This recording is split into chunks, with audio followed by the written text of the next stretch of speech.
4월 14일 화요일 이 새벽에 나오신 모든 분들을 진심으로 환영하고 축복합니다. 이 시간 사도신경 하심으로써 우리의 신앙 고백 주님께 올려드리겠습니다.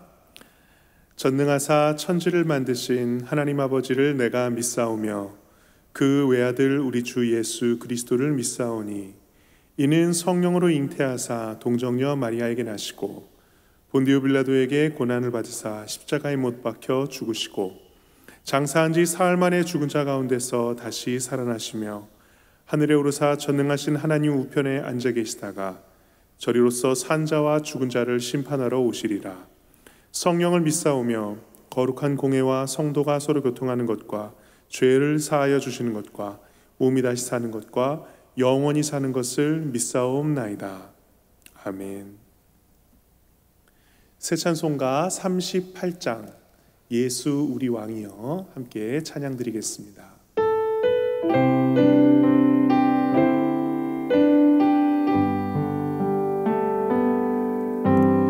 예수 우리 왕이여 이곳에 오셔서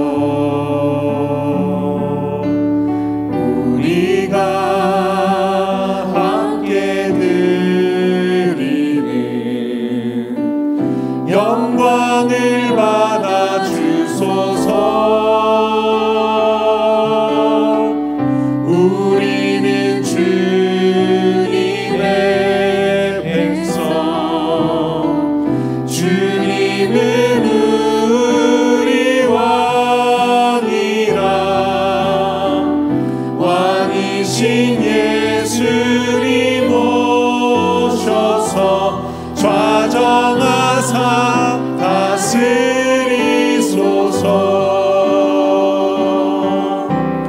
예수 우리 주시여 이곳에 오셔서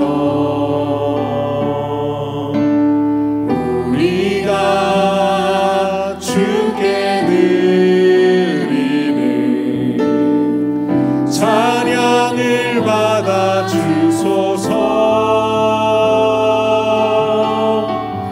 우리는 주님의 종들, 주님은 우리 주시라. 주 대신 예수님 오셔서 이 찬양을 받아 주소서.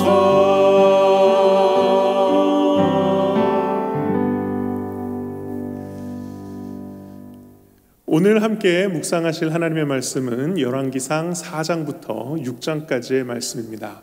열왕기상 4장은 지혜로운 왕 솔로몬과 함께 했던 그의 충성스러운 신하들의 명단이 기록되어 있습니다. 또한 솔로몬 시대에 얼마나 그의 시대가 평탄하고 또 위대하고 장엄했던지 그의 영화로운 시대에 대해서 기술하고 있고요. 하나님께서 특별히 솔로몬에게 지혜와 총명 그리고 넓은 마음을 주심으로써 그 지역 그 주변에 있던 모든 나라들이 솔로몬에게 얼마나 많은 관심을 갖고 그의 지혜를 들으러 찾아왔는지 자세히 기록되어 있습니다. 5장과 6장은 솔로몬의 성전 건축에 대한 이야기입니다. 다윗 왕 때부터 함께 관계가 있었던 두로 왕 히람으로부터 이제 성전 건축에 필요한 자재와 또 협조를 받고요. 그러니 이제 솔로몬이 아버지 때부터 간절한 소원이었던 성전 건축을 시작하는 내용을 담고 있습니다. 열왕기상 4장부터 6장까지 드라마 바이블로 함께 묵상하도록 하겠습니다. 제4장.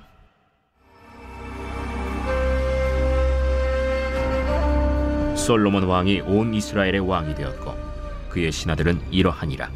사독의 아들 아사리아는 제사장이요 시사의 아들 엘리호렙과 아히야는 서기관이요 아힐루스의 아들 여호사밧은 사관이요 여호야다의 아들 브나야는 군사령관이요 사독과 아비아달은 제사장이요 나단의 아들 아사리아는 지방관장의 두령이요 나단의 아들 사붓은 제사장이니 왕의 벗이요 아히살은 국내 대신이요 압다의 아들 아도니람은 노동 감독관이더라. 솔로몬이 또 온 이스라엘에 12지방 관장을 두매 그 사람들이 왕과 왕실을 위하여 양식을 공급하되 각기 1년에 한 달씩 양식을 공급하였으니 그들의 이름은 이러하니라. 에브라임 산지에는 벤후리요, 마가스와 사알빔과 벳세메스와 엘론 벳 하난에는 벤데겔이요, 아룹보세는 벤헤셋이니 소고와 헤벨 온 땅을 그가 주관하였으며 나밧 돌 높은 땅 온 지방에는 벤 아비나답이니 그는 솔로몬의 딸 다밧을 아내로 삼았으며 다낙과 무깃도와 이스라엘 아래 사르단가에 있는 베스안 온 땅은 아힐루스의 아들 바나가 맡았으니 베스안에서부터 아벨 무홀라에 이르고 용느암 바깥까지 미쳤으며 길르앗 라모세는 벤게벨이니 그는 길르앗에 있는 므낫세의 아들 야일의 모든 마을을 주관하였고 또 바산 아르곱 땅의 성벽과 놋빗장 있는 60개의 큰 성읍을 주관하였으며 마하나임에는 이또의 아들 아히나답이요 납달리에는 아히마아스이니 그는 솔로몬의 딸 바스맛을 아내로 삼았으며 아셀과 아로세는 후세의 아들 바하나요 이사갈에는 바루아의 아들 여호사밧이요 베냐민에는 엘라의 아들 시므이요 아모리 사람의 왕 시혼과 바산 왕 옥의 나라 길르앗 땅에는 우리의 아들 게벨이니 그 땅에서는 그 한 사람만 지방관장이 되었더라. 유다와 이스라엘의 인구가 바닷가의 모래같이 많게 되매 먹고 마시며 즐거워하였으며 솔로몬이 그 강에서부터 블레셋 사람의 땅에 이르기까지와 애굽 지경에 미치기까지의 모든 나라를 다스림으로 솔로몬이 사는 동안에 그 나라들이 조공을 바쳐 섬겼더라. 솔로몬의 하루의 음식물은 가는 밀가루가 30고루요 굵은 밀가루가 60고루요 살진 소가 10마리요 초장의 소가 20마리요 양이 100마리이며 그 외에 수사슴과 노루와 암사슴과 살진 새들이었더라. 솔로몬이 그 강 건너편을 딥사에서부터 가사까지 모두 그 강 건너편의 왕을 모두 다스림으로 그가 사방에 둘린 민족과 평화를 누렸으니 솔로몬이 사는 동안에 유다와 이스라엘이 단에서부터 브엘세바에 이르기까지 각기 포도나무 아래와 무화과나무 아래에서 평안히 살았더라. 솔로몬의 병거의 말 외양간이 4만이요 마병이 12,000명이며 그 지방 관장들은 각각 자기가 맡은 달에 솔로몬 왕과 왕의 상에 참여하는 모든 자를 위하여 먹을 것을 공급하여 부족함이 없게 하였으며 또 그들이 각기 직무를 따라 말과 준마에게 먹일 보리와 꼴을 그 말들이 있는 곳으로 가져왔더라. 하나님이 솔로몬에게 지혜와 총명을 심히 많이 주시고 또 넓은 마음을 주시되 바닷가에 모래같이 하시니 솔로몬의 지혜가 동쪽 모든 사람의 지혜와 애굽의 모든 지혜보다 뛰어난지라. 그는 모든 사람보다 지혜로워서 예스라 사람 에단과 마홀의 아들 헤만과 갈골과 다르다보다 나음으로 그의 이름이 사방 모든 나라에 들렸더라. 그가 잠언 3,000가지를 말하였고 그의 노래는 1,005편이며 그가 또 초목에 대하여 말하되 레바논의 백향목으로부터 담에 나는 우슬초까지 하고 그가 또 짐승과 새와 기어다니는 것과 물고기에 대하여 말한지라. 사람들이 솔로몬의 지혜를 들으러 왔으니 이는 그의 지혜의 소문을 들은 천하 모든 왕들이 보낸 자들이더라.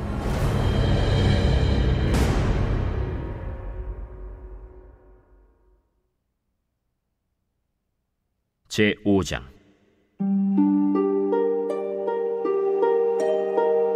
솔로몬이 기름 부음을 받고 그의 아버지를 이어 왕이 되었다 함을 두로왕 히람이 듣고 그의 신하들을 솔로몬에게 보냈으니 이는 히람이 평생에 다윗을 사랑하였습니다.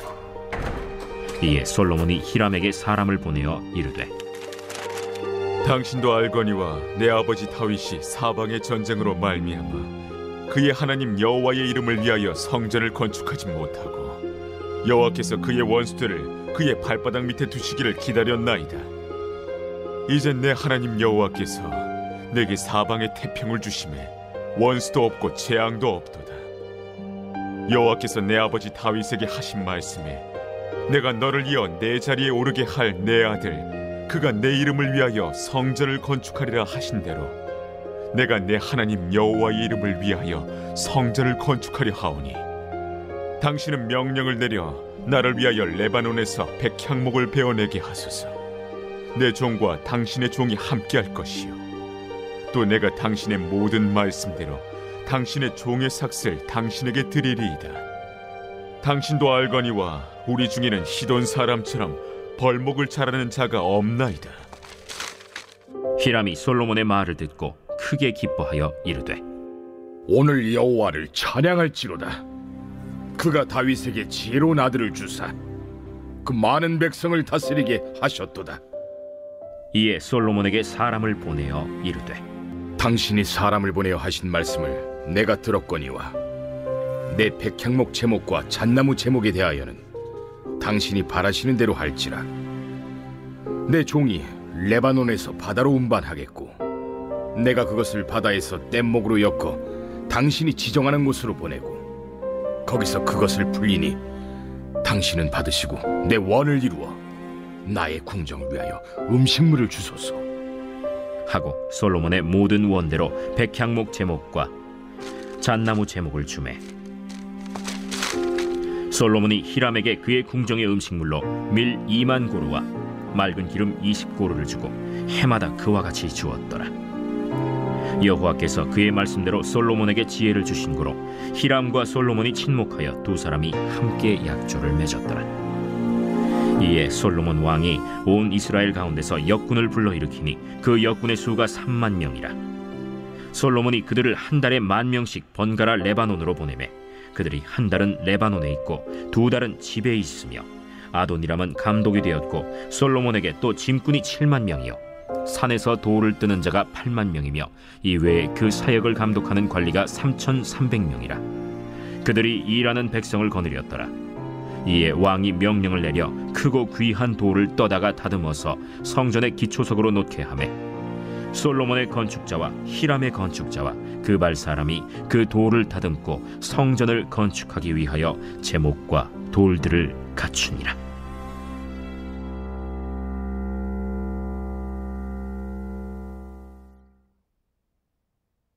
제 6장. 이스라엘 자손이 애굽 땅에서 나온 지 480년이요 솔로몬이 이스라엘 왕이 된 지 4년 12월 곧 둘째 달에 솔로몬이 여호와를 위하여 성전 건축하기를 시작하였더라. 솔로몬 왕이 여호와를 위하여 건축한 성전은 길이가 60규빗이요 너비가 20규빗이요 높이가 30규빗이며 성전의 성소 앞 주랑의 길이는 성전의 너비와 같이 20규빗이요 그 너비는 성전 앞에서부터 10규빗이며 성전을 위하여 창틀 있는 붙박이 창문을 내고 또 성전의 벽 곧 성소와 지성소의 벽에 연접하여 돌아가며 다락들을 건축하되 다락마다 돌아가며 골방들을 만들었으니 하층 다락의 너비는 5규빗이요 중층 다락의 너비는 6규빗이요 셋째층 다락의 너비는 7규빗이라. 성전의 벽 바깥으로 돌아가며 턱을 내어 골방 들보들로 성전의 벽에 박히지 아니하게 하였으며 이 성전은 건축할 때에 돌을 그 뜨는 곳에서 다듬고 가져다가 건축하였으므로 건축하는 동안에 성전 속에서는 방망이나 도끼나 모든 철 현장 소리가 들리지 아니하였으며 중층 골방의 문은 성전 오른쪽에 있는데 나사 모양 층계로 말미암아 하층에서 중층에 오르고 중층에서 셋째 층에 오르게 하였더라. 성전의 건축을 마치니라. 그 성전은 백향목 석가래와 널판으로 덮었고 또 온 성전으로 돌아가며 높이가 5규빗 되는 다락방을 건축하되 백향목 들보로 성전에 연접하게 하였더라. 여호와의 말씀이 솔로몬에게 임하여 이르시되 내가 지금 이 성전을 건축하니 내가 만일 내 법도를 따르며 내 율례를 행하며 내 모든 계명을 지켜 그대로 행하면 내가 내 아버지 다윗에게 한 말을 네게 확실히 이룰 것이요 내가 또한 이스라엘 자손 가운데에 거하며 내 백성 이스라엘을 버리지 아니하리라. 솔로몬이 성전 건축하기를 마치고 백향목 널판으로 성전의 안벽 곧 성전 마루에서 천장까지의 벽에 입히고 또 잣나무 널판으로 성전 마루를 놓고 또 성전 뒤쪽에서부터 20규빗 되는 곳에 마루에서 천장까지 백향목 널판으로 가로막아 성전의 내소 곧 지성소를 만들었으며 내소 앞에 있는 외소 곧 성소의 길이가 40규빗이며 성전 안에 입힌 백향목에는 박과 핀 꽃을 아로새겼고 모두 백향목이라 돌이 보이지 아니하며 여호와의 언약궤를 두기 위하여 성전 안에 내소를 마련하였는데 그 내소의 안은 길이가 20규빗이요 너비가 20규빗이요 높이가 20규빗이라. 정금으로 입혔고 백향목 제단에도 입혔더라. 솔로몬이 정금으로 외소 안에 입히고 내소 앞에 금사슬로 건너지르고 내소를 금으로 입히고 온 성전을 금으로 입히기를 마치고 내소에 속한 제단의 전부를 금으로 입혔더라. 내소 안에 감람나무로 두 그룹을 만들었는데 그 높이가 각각 10규빗이라. 한 그룹의 이쪽 날개도 5규빗이요 저쪽 날개도 5규빗이니 이쪽 날개 끝으로부터 저쪽 날개 끝까지 10규빗이며 다른 그룹도 10규빗이니 그 두 그룹은 같은 크기와 같은 모양이요 이 그룹의 높이가 10규빗이요 저 그룹도 같았더라. 솔로몬이 내소 가운데에 그룹을 두었으니 그룹들의 날개가 퍼져 있는데 이쪽 그룹의 날개는 이쪽 벽에 닿았고 저쪽 그룹의 날개는 저쪽 벽에 닿았으며 두 날개는 성전의 중앙에서 서로 닿았더라. 그가 금으로 그룹을 입혔더라.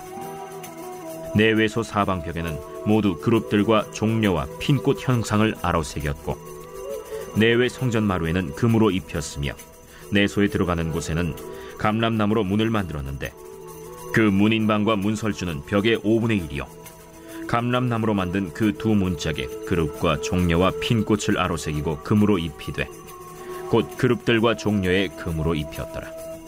또 외소의 문을 위하여 감람나무로 문설주를 만들었으니 곧 벽의 4분의 1이며 그 두 문짝은 잣나무라.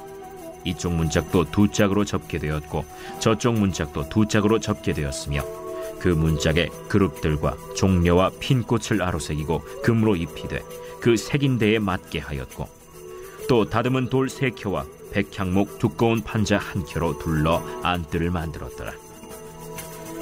넷째 해 15월에 여호와의 성전 기초를 쌓았고 11째 해 불월 곧 8째 달에 그 설계와 식양대로 성전 건축이 다 끝났으니 솔로몬이 7년 동안 성전을 건축하였더라.